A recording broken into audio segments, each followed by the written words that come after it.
사랑하는 성도 여러분, 봄 기운이 완연한 그런 날들입니다. 하나님의 은혜가 오늘도 여러분과 함께 하셨으리라 믿습니다. 오늘은 신앙의 꿀팁 9번째 시간으로 영성 관리에 관계돼서 함께 생각해야 될 것들을 나누고자 합니다. 영성 관리, 그러면 영성은 뭐고 또 영성 관리는 어떻게 해야 되나 이렇게 생각하게 됐을 텐데, 오늘 함께 조금 생각해보는 그런 시간 갖게 되기 바랍니다. 먼저 제가 하나님 말씀한 것을 읽어보겠습니다. 로마서 8장 5절 이하의 말씀을 몇 구절만 제가 여러분에게 읽어드리겠습니다.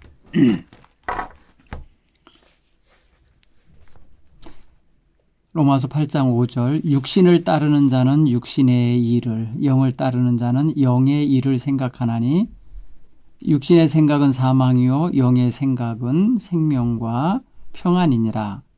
육신의 생각은 하나님과 원수가 되나니 이는 하나님의 법에 굴복하지 아니할 뿐 아니라 할 수도 없음이라. 육신에 있는 자들은 하나님을 기쁘시게 할 수 없느니라. 만일 너희 속에 하나님의 영이 거하시면 너희가 육신에 있지 아니하고 영에 있나니 누구든지 그리스도의 영이 없으면 그리스도의 사람이 아니라. 또 그리스도께서 너희 안에 계시면 몸은 죄로 말미암아 죽은 것이나 영은 의로 말미암아 살아있는 것이니라. 예수를 죽은 자 가운데서 살리신 이의 영이 너희 안에 거하시면 그리스도 예수를 죽은 자 가운데서 살리신 이가 너희 안에 거하시는 그의 영으로 말미암아 너희 죽을 몸도 살리시리라. 아멘. 영의 사람과 육신에 속한 사람의 차이를 간략하게 말씀하시는 것과, 또 영의 생각과 육신의 생각을 따르는 자의 차이, 또 그들의 삶의 결과가 얼마나 극명하게 다른지를 말씀해 주고 있습니다. 보통 우리가 영성 그러면 영적인 어떤 성품이나 영적인 것을 총괄하는 그런 개념으로 생각하곤 합니다. 물론 틀린 것은 아닙니다. 그래서 영성에 대한 규정이나 아니면 정의를, 그래서 신학자들이나 영성학자들은 저마다 다른 형식으로 이렇게 표현했어요. 왜냐하면 자기가 제일 잘 이해한 대로 표현하기 때문에 표현이 다 달라요. 그런데 오늘 우리가 기독교인들은 성령의 인도하심을 따라 사는 백성이기 때문에 모두가 다 하나님을 기억하고 하나님을 사랑하고 하나님을 의지하고 하나님의 말씀을 따라 살고자 하는 그러한 영적 성향을 갖게 됩니다. 그래서 사실은 하나님과 교통하는 그런 어떤 영적인 상태를 영성이라고 이렇게 정의해도 틀리진 않을 겁니다. 특별히 영성을 통해서 우리가 우리의 신앙을 판가름해 본다든지 아니면 규정한다든지 아니면은 그 신앙생활의 깊이를 이렇게 가늠해 볼 수 있다고 해도 또 가능한 말일 것입니다. 그래서 오늘은 우리 기독교인이 영적으로 하나님과의 관계성을 유지하면서 살아가는 그 모든 성향, 또 그런 기질, 그러한 또 마음의 작용, 이 모든 것들을 영성의 단어에 포함해 가지고 함께 생각하는 그런 시간이 됐으면 좋겠어요. 그런 면에서 이제 영적 삶을 가르치고 안내하는 목회자와의 관계도 한번 좀 점검해 보는 시간을 가졌으면 좋겠어요. 오늘날은 많은 사람들이 신앙생활하는 데 있어서 교회를 중심으로 신앙생활을 합니다. 그리고 또 교회에서도 자기의 영적 삶을 이렇게 잘 살아내가는데 중점을 두는 분야가 있는데, 가장 중요한 분야가 아마도 예배일 겁니다. 목회자가 강단을 통해서 인도하는 그런 예배를 중심으로 신앙생활을 잘 꾸려가는 분들도 있고, 또 교회 활동 중엔 또 영적으로 우리가 힘을 얻는 시간이 뭐가 있냐면 기도 시간이 있어요. 기도의 시간 또한 역시 목회자들이 인도하는 영적 시간 중에 아주 소중한 시간입니다. 그런 면에 있어서 기도 생활을 늘 꾸준히 참여하고 그 기도회를 통하여 하나님과 교통함을 얻고 사는 성도는 영성이 깊어지겠죠. 그리고 세 번째 또 교회를 통해서 영적 신앙생활에 굉장히 도움을 받는 게 성경 공부나 제자훈련이나 하나님의 말씀을 깊이 상고하고 묵상하고 그 말씀을 자신의 것으로 삼아가는 과정이 있어요. 그 또한 영적으로 상당히 중요한 성장을 가져오게 하는, 에너지를 얻게 하는 시간입니다. 그런가 하면은 성도의 교제와 같은 소그룹 모임과 또 성도의 나눔과 섬김과 교제함이 있는 그런 귀한 시간들이 또 영적 성장에 굉장히 도움이 됩니다. 하나님은 곁에 있는 다른 성도들을 통하여서도 말씀하고 계시고 나에게 좋은 신앙의 유익을 주시기 때문에 성도들과, 경건한 성도들과 어울려 교제하는 것은 상당히 영적 성장에 있어서 필요합니다. 혼자 있는 것보다 안전합니다. 든든합니다.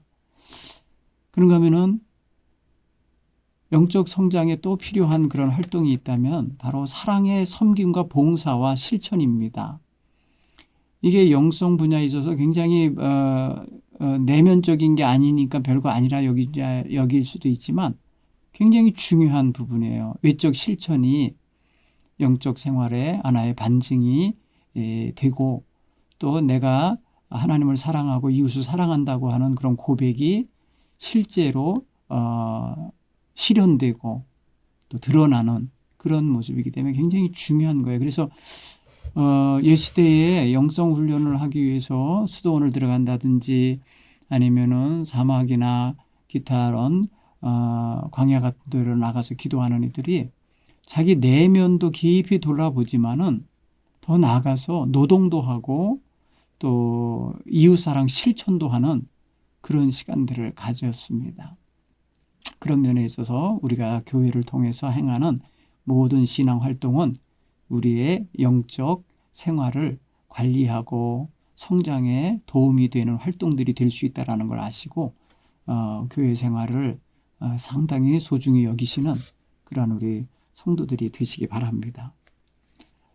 여기에서 꼭 필요한 존재가 바로 영적 안내자로서의 목회자가 있어야 되는 것입니다.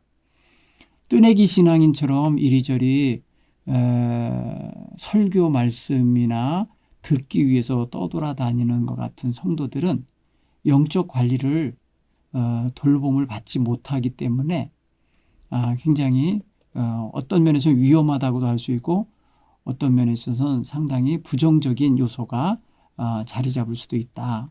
그런 면에 있어서 영적 안내자, 영적 생활의 안내자로서의 목회자와의 관계가 상당히 중요시 되어 왔다라는 것을 우리가 알아야 돼요. 교회 지도자의 대표격이라고 여길 수 있는 그러한 목회자들은 첫째로 성령의 감화 감동함 속에서 택함받고 불림받고 소명받아서 하나님 앞에서 훈련되고 그리고 날마다 하나님 앞에서 자기를 다스리며 살아가고 있는 그런 지도자입니다. 그렇기 때문에 목회자를 통하여서 성령의 능력이 성도들에게 전달되지고 성령의 깨우치심을 말씀 선포를 통하여 또 가르침을 통하여 그리고 여러 가지 돌봄과 전도와 또 여러 가지 활동에 동참하시는 그런 과정을 통해서 성도들에게 전달되게 됩니다. 그런 면에 있어서 성도들은 정말 영성이 깊은 목회자와의 만남을 갖는 것은 일생일대에 굉장히 큰 축복이라고 여길 수 있을 것입니다. 특별히 기독교 역사 가운데 아주 초기의 기독교 역사를 보면은 제도화되기 전에는 그냥 전도 중심의 전도자들로서 순회 설교자들로서 목회자들이 활동을 했어요. 범위가 굉장히 넓었어요. 그러다 보니까 한 사람 한 사람을 곁에서 지켜보면서 돌보고 영적 지도를 해주기가 어려웠어요.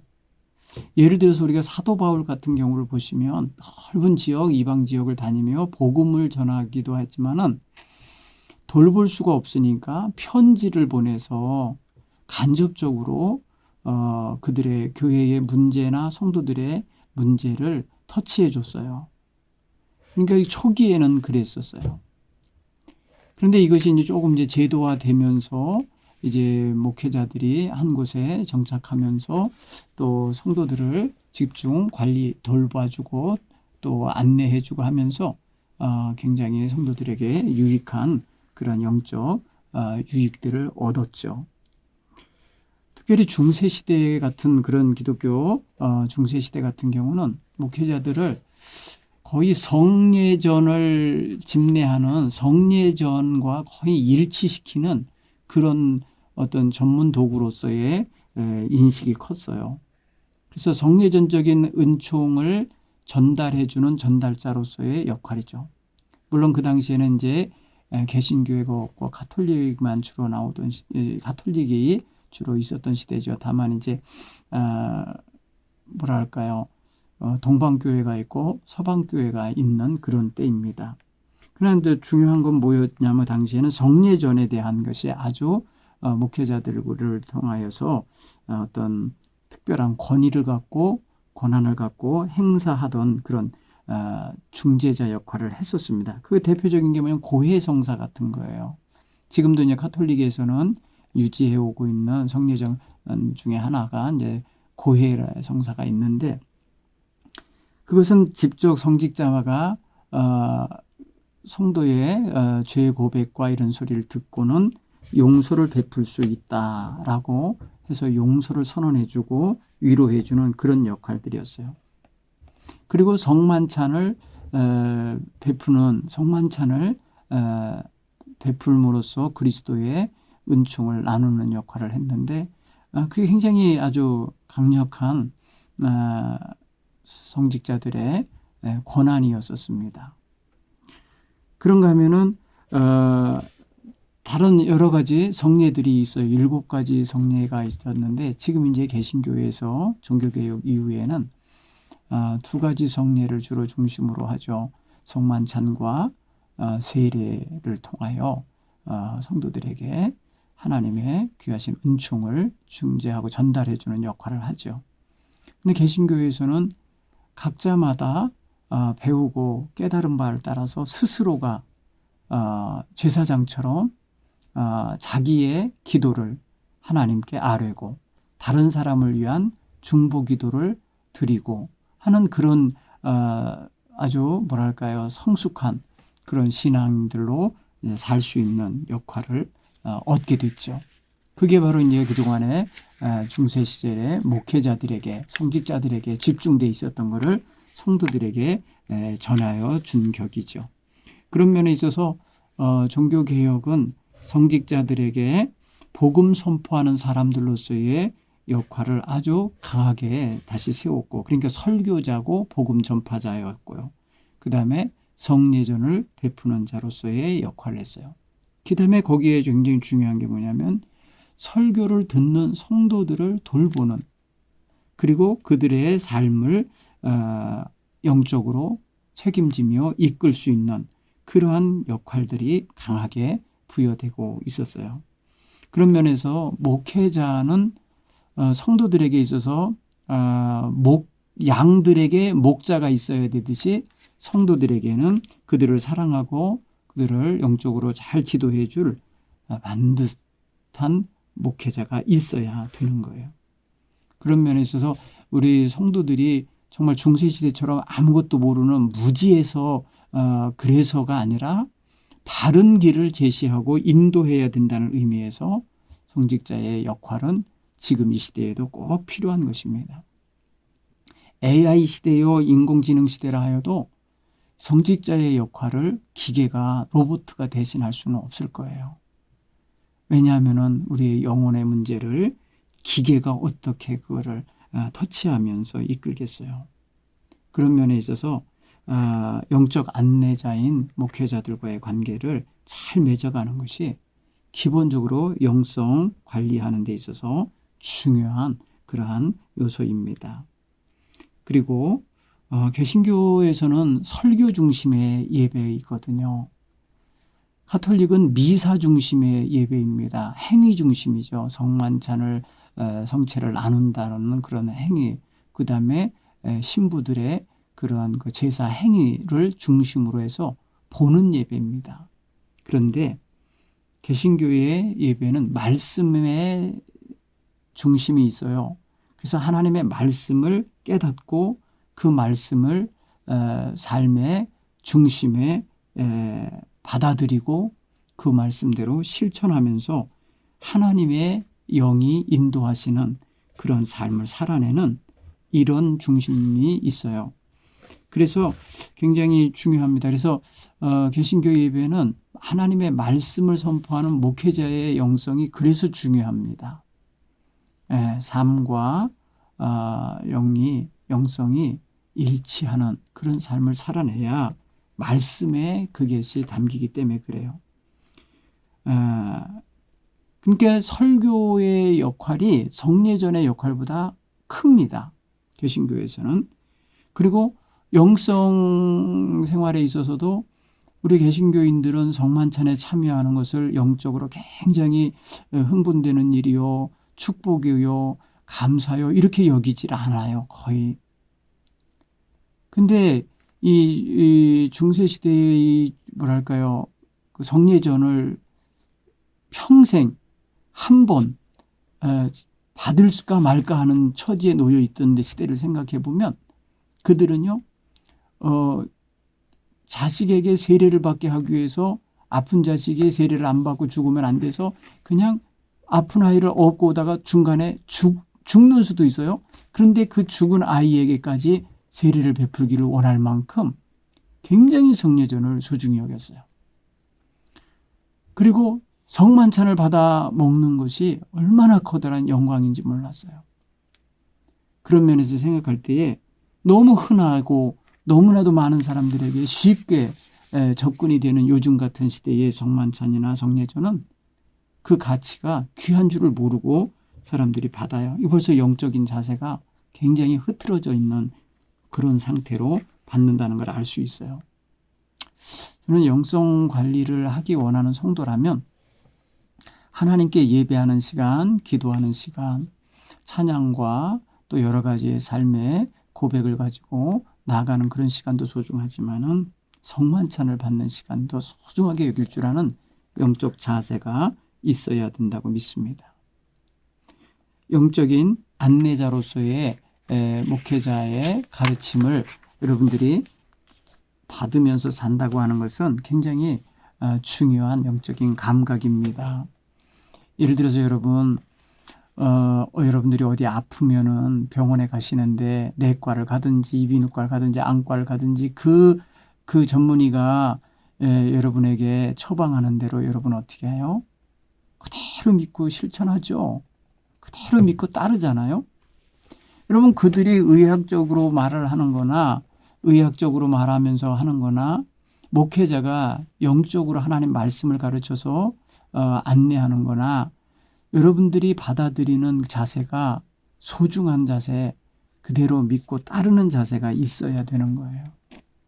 어느 날은 책임성 없이 말하는 유튜버들에 의하여 가짜 뉴스, 가짜 말씀이 얼마나 많은지 모르는데 쉽게 그런 데 빠져서 자기의 영혼을 방황하는 대로 가거나 그릇된 길에 빠지는 이들이 너무 많아서 안타깝습니다. 사랑하는 성도 여러분, 영적인 안내를 하는 사람은요, 담임 목사보다 더 여러분들의 영적 상태를 잘 파악하고 인도할 사람은 없어요. 여러분의 가정 상황, 여러분의 지금 놓여 있는 모든 건강 상태, 아니면은 경제적인 상태, 그리고 사회적인 인간관계, 누가 제일 잘 알겠어요? 가까이에 있는 담임 목사가 제일 잘 알아요. 저 멀리서 떨어져서 어디서 방송하는지도 모르는 유튜브 방송 채널에 그런 사람들의 말에 여러분들이 영혼을 그냥 맡기고 따라다녀서는 안 되는 거예요. 오늘 여러분 바라기는 정말 어느 교회에 다니든 간에 담임 목사의 가르침과 인도하심을 정말 하나님의 말씀에 위배되지 않는 한, 이단 사상을 가르치지 않는 한 정말 믿고 따를 줄 아는 그런 자세가 있어야 되리라 믿습니다. 여러분, 그런 면에 있어서 목회자는 굉장히 자기 관리를 잘해야 되고 우리 성도들에게 있어서 책임성 있는 그런 자세로 서야 된다는 걸 늘 자각하고 있습니다. 목회자들의 영적 생활은 바로 성도들의 영적 생활로 이어져야 되고 그 안내가 바르게 되어야 되기 때문에 자기 자신이 하나님을 향한 바른 자세를 가지고 있지 않으면 안 되는 것입니다. 그래서 맡겨진 양들을 바른 길로, 바른 영적 생활의 자세를 갖고 살도록 안내해야 되는 거예요. 그래서 목회자들은 항상 하나님 앞에 부단히 노력하고 자기 자신을 바로 세우는 그런 자세를 가져야 되리라 봅니다. 그런 면에서 우리 성도들은 영적인 자기의 삶을 관리하기 위해서는 영적인 지도자들과의 관계를 잘 맺어가셔야 되는데, 영적인 관리자가 되도록 세워주신 목회자는 사실 전문인입니다. 여러분, 안수받고 목회를 20년, 30년, 40년 하신 분들은 당연히 전문가죠. 그 분야에. 여러분, 오늘날 우리가 하나님으로부터 부름받음을 통하여서 세워진, 그리고 잘 훈련되고 그리고 안수받고 이 일에만 전문적으로 수십 년을 종사해온 그런 목회자들을 여러분들은 기본적으로 신뢰할 수 있으면 좋겠어요. 물론 혹가다가 인격적으로나 여러 가지 사회 윤리상에 있어서 문제를 유발하는 이들도 있습니다. 그렇지만은 자신의 교회에 자신의 목회자와 자신의 영적 관리자의 안내를 건강하게 유지하는 성도라면 충분히 파악할 수 있으리라 봅니다. 그러면서 안수받은 목회자, 영적 전문 안내자를 여러분들이 믿고 따르는 자세가 꼭 있어야 돼요. 여러분, 안수를 받았다고 하는 건 몇 가지 의미가 있어요. 첫째는 하나님이 인정하시고 위임하셨다라는 그런 의미가 담겨 있어요. 영적인 사역이 되는 전반적인 것들, 말씀을 선포하고 성만찬을, 성례를 집례하고 성도들을 양육하고 인도하고 돌보는 이 모든 사역에 대한 위임이 그 안수에 들어 있습니다. 두 번째는 거룩하게 구별한다는 성별의 의미가 담겨 있습니다. 하나님과의 관계성 속에서만 살도록 구별해 놓은 것입니다. 하나님의 소유된 백성으로 소유된 종들로서 하나님이 구별해 놓은 자들입니다. 그래서 그것 외에 다른 것으로 마음을 돌리지 아니하고 오직 하나님이 맡기신 거룩한 백성들을 돌보는 일에 힘을 다하는, 생명을 다하는 존재로 구별된 것입니다. 안수의 의미가 그런 의미도 담겨 있어요. 세 번째는 사명을 부여해 주시는 하나님의 대언자로, 하나님의 말씀을 해석할 자로, 해설해 주고 선포할 자로서 하나님이 사명을 주신 것입니다. 내 백성을, 내 양을 치라, 내 양을 먹이라 하시는 그런 귀한 위임과 함께 이런 사명, 대사명도 함께 부여해 주시는데 뭐예요? 주님의 교회를 세우고 주님의 교회에 속한 백성들을 잘 가르쳐 제자되게 만드는 사명을 허락하신 것입니다. 네 번째는 또 안수하시면서 하나님의 사랑을 그대로 전하는 사랑의 사람, 사랑의 통로로서 온전히 하나님이 확보해 놓으신 통로예요. 그런 면에서 정결하게, 따뜻하게, 깨끗하게 보존되어야 할 존재로서 안수받은 목회자들은 자기 영성을 관리하고 나가야 됩니다. 이런 영성 관리를 통하여서 돌보는 이러한 목회자들이 담임 목회자로 있고 신실한 믿음의 사람으로서 신실한 성도들을 길러내려고 하고 가르쳐 세우려고 할 때에 여러분은 그것을 믿고 함께 동참하는 그런 자세가 있어야 될 줄 믿습니다. 특별히 여러분, 영성에 대한 거를 다시 생각을 좀 하려고 하는데요. 영성을 잘 키워가려면은 영적 지도자와 안내자의 안내를 받으면서 믿음 생활을 하나하나 잘 관리해 나가셔야 되는데, 그럼 그 영성이라는 것은 어떻게 우리가 감지하고 우리가 어떻게 관리할 수 있으면 훈련하여 세워갈 수 있을까 한번 생각해 보세요. 여러분, 정말이지 어떤 그런 화초를 기른다든지 묘목을 기른다든지 눈에 보이는 자녀를 기른다든지 하는 것은 눈앞에서 성장하는 모습이 보이지요. 그리고 계절의 변화에 따라서 변화되는 모습이 보이죠. 여러분, 영성도 역시 여러분 보는 눈이 새로워야 되죠. 영적인 눈으로 한 인생을 바라보면 그 사람 속에서 속 사람이 성장하는 게 보입니다. 어린아이 같은 정말 이해도 못하고 그 단어조차도 모르던 그런 초신자가 점점 자라나서 정말 하나님의 귀한 마음을 체득하고 알아듣고 거기에 응답하면서 사는 단계까지 가는 모습을 보면 너무너무 아름답고 귀한 모습으로 보여집니다. 여러분, 그래서 영성이라고 하는 것은요, 하나님을 알아보는 능력이라고 해도 과언이 아닐 거예요. 영성이라는 것은 하나님을 감지하는 감각, 하나님을 인식하는 인식 능력, 하나님과 소통하는 소통력, 하나님의 호흡에 맞춰서 자기 호흡을 할 줄 아는 이러한 호환력이, 이게 정말 영성이라고 정의해도 과언이 아닐 거예요. 더 나아가서 꽃을 보든지 어떤 이웃의 삶을 본다든지 아니면 어떤 다른 외적인 것을 보면서도 거기서 하나님을 생각하고 하나님을 알아내고 하나님을 보고 하나님의 일하심을 감지해낼 수 있는 이런 감각. 그러니까 영혼의 창문과 같은 이러한 것이 바로 영성이다. 이렇게 생각을 하시면 좋겠어요. 그것은 결국은 우리가 살아가는 이 세계 그리고 이웃과의 관계에서 하나님과 관계를 맺어갈 수 있는 능력이 바로 영성이에요. 여러분, 그러니까 무엇을 보아도 하나님과의 관계성으로 볼 수 있는 감각 같은 거죠. 사랑하는 성도 여러분,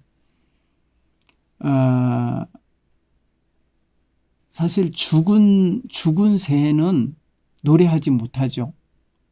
그죠? 죽은 새는 노래하지 못하죠. 근데 살아있는 새는 노래합니다. 여러분, 우리의 영혼이 죽어가고 시들어가고 메말라가면요, 결코 하나님을 영화롭게 하는 찬양이나 참된 기도나 하나님을 향한 노래를 부를 수가 없어요. 근데 우리 영혼이 살아있다, 우리 영적으로 우리가 생기가 있다 그러면 여러분, 우리 영혼은 놀라운 고백과 찬양으로 하나님을 영화롭게 할 수 있어요. 이런 감각을 유지해 가는 거, 이런 감각을 스스로가 이렇게 터득하고 그것을 인식할 수 있는 이런 감각이 굉장히 영적으로 중요한 감각이에요. 몰트만이라는 신학자가 있는데요. 그는요, 영성은 하나님의 영 안에 사는 삶과 하나님의 영과의 살아있는 교제를 뜻한다, 이런 표현을 썼어요. 그러니까 하나님의 영과의 교제를 말하는 거예요. 그러니까 하나님의 아까 우리 로마서 말씀 읽었잖아요. 영의 사람은 영의 생각을 하고 육신의 사람은 육신의 생각을 하게 되는데 육신의 생각에 빠져 있는 사람, 육신을 따르는 삶으로는 하나님을 기쁘시게 할 수 없느니라. 하나님을 기쁘시게 할 수 있는 것은 하나님의 영의 인도함을 따라서 살아가는 것만이 하나님을 기쁘시게 할 수 있는 거예요.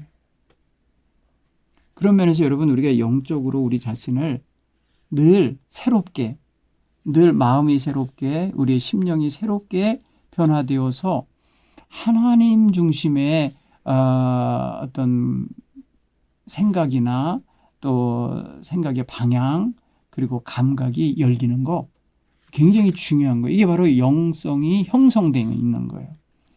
여러분 처음에 교회에 처음 나오는 사람은 아직 이 영성이 형성이 안 된 단계에서는 뭐가 뭔지 몰라요.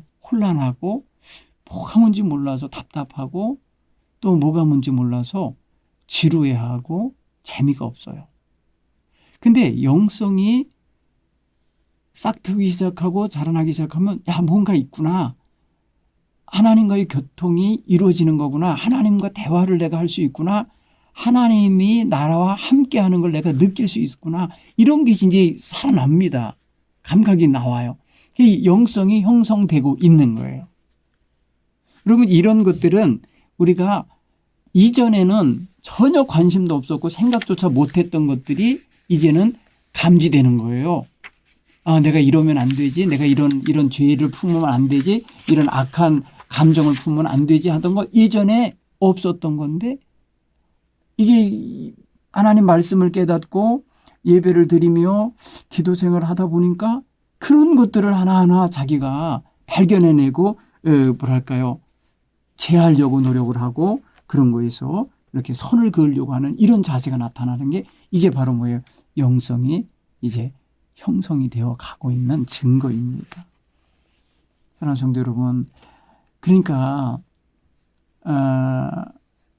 콩나물 시루에 콩이 싹이 나서 이렇게 콩나물로 자라나는 과정이 막 성큼성큼 눈에 보이는 건 아니지만은 물 한 번 주고 나서 덮어놓고 나면 어둠 속에서 이것이 흘러간 물인 것 같은데 그거의 습기를 먹고 자라고 있잖아요. 마치 콩나물 시루 안에 있는 콩나물이 자라듯이 성도들이 믿음의 생활을 반복하고 교회 생활을 이렇게 친밀하게 하다 보면은 자기 속의 심령의 시루 안에서 영성이 자라나게 된다는 거예요. 우리가 그런 면에 있어서 영성 생활을 이제 할 수 있구나. 영적인 감각을 갖고 살 수 있구나. 이렇게 생각하는 게 굉장히 좋아요. 사실 그러다 보면 어떻게 되는 줄 아세요? 이제 이 세계의 환경과 이런 세계와 이웃과의 관계 속에서 하나님이 원하시는 삶의 방향으로 하나님이 원하시는 삶으로 응답해가는 이런 생활로 이제 성장해 갈 수 있어요. 이게 바로 영성 생활이 되는 거예요. 사랑하는 성도 여러분, 우리가 그냥 교회만 왔다 갔다 하는 게 아니잖아요. 교회에 와서 하나님께 예배드리고 말씀을 듣고 또 기도를 하고 찬양을 부르고 또 예물을 드리면서 나의 헌신을 고백하고 하는 그런 과정 속에서 내가 다듬어지고 내가 알차지고 내 속에 하나님의 양식이 채워지고 하는 걸 경험하잖아요. 그러면서 자기도 속사람이 성장하고 자라나고 있다는 것을 보게 되는 거예요. 이전에 내가 정말 주님을 알지 못하던 시절에 비방하고 욕하고 함부로 했던 말들이 얼마나 그것이 내가 어리석었고 무지했고 얼마나 내가 허망한 세계관 속에서 그런 말을 했었던가라는 게 깨달아지는 거예요. 그러면 조금 이제 늦었지만은 그때 회개하고 하나님 내가 이전에 몰라서 그와 같은 언행을 저질렀나이다 하는 고백을 하게 되는 거죠. 이러면서 여러분 영적 생활을 하는 거예요. 여러분 영성이 깊어지고 형성이 돼가면서부터는 이제 어떻게 되냐? 교회 안에서만, 교회 테두리 안에서만 영적 생활을 하는 게 아니에요.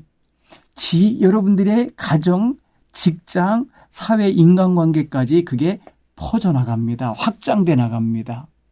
홀로 자연을 걸으면서도 산책을 하면서도 어떤 그 나무 그늘 밑에서 휴식을 하면서도 여러분 그 안에서 하나님과 교통하는 교제하는 시간을 갖게 되는 거예요. 점점점 하나님이 자기의 삶 깊은 곳까지 또 넓은 분야까지 전부 다 하나님과 함께 살아가는 이러한 관계성 갖게 되고 그러한 영향력 있는 삶을 살게 되고 또 그렇게 삶으로써 와지는 기쁨과 평안함을 누리게 되는 거예요. 그런 면에서 여러분 영성 생활을 잘 관리해 간다는 것은 성도들에게 있어서 너무나 중요한 일인 거예요. 제가 한 곳의 말씀을 하나 더 읽어볼게요. 고린도후서 7장 1절의 말씀에 이와 같은 말씀이 있어요. 사랑하는 자들아, 이 약속을 가진 우리는 하나님을 두려워하는 가운데서 거룩함을 온전히 이루어 육과 영의 온갖 더러운 것에서 자신을 깨끗하게 하자. 여러분 이렇게 되는 거예요. 믿음 생활을 이제 처음 초신자 때는 전혀 모르니까 얼떨떨하고 분별력도 없고 어떻게 살아야 되는지도 모르고 그냥 그래요. 그런데 영성이 커가고 하나님과의 관계성이 자라나고 하나님을 감지하고 인식하고 하나님과 교통하는 법을 알고 그래서 소통하다 보면요. 자기 자신을 하나님 앞에서 거룩하게 세워가는 작업을 하게 되어 있어요. 몸과 마음과 영혼의 더럽고 추한 것들에게서 벗어나기 원하고 깨끗하게 되기를 원해요. 더 나아가서 정말 하나님 두려운 줄 알아요. 하나님을 경외하는 마음을 갖는 단계가 와요. 이게 바로 영성이 성장해 가고 있는 증거입니다. 그런 면에서 여러분 오늘 말씀을 제가 두 군데 읽어드렸는데 한번 여러분도 한번 찾아서 읽어보세요. 로마서 8장 5절 이하의 말씀과 고린도후서 7장 1절의 말씀을 한번 좀 곰곰이 묵상하시면서 자신의 영적 생활을 내가 어떻게 관리하고 있는가, 교회를 중심으로 또 목회자의 가르침과 안내를 중심으로 그리고 교회 생활을 중심으로 그리고 내가 늘 가까이 대할 수 있는 하나님의 말씀을 중심으로 내가 나를 관리를 잘하고 있는가 한번 돌아보시기 바랍니다. 제가 다음 시간에는 영성 훈련에 좋은 팁이 될 만한 그런 것을 두 가지를 이야기를 좀 드리고 싶어요. 그래서 그런 거는 제가 다음 주에 함께 나누도록 하겠습니다. 여러분 오늘 하나님의 귀한 성도들로서 자기의 영적 생활을 잘 관리하시고 영성 관리를 잘 해보고 싶은 마음을 가지시기를 간절히 바랍니다. 고맙습니다.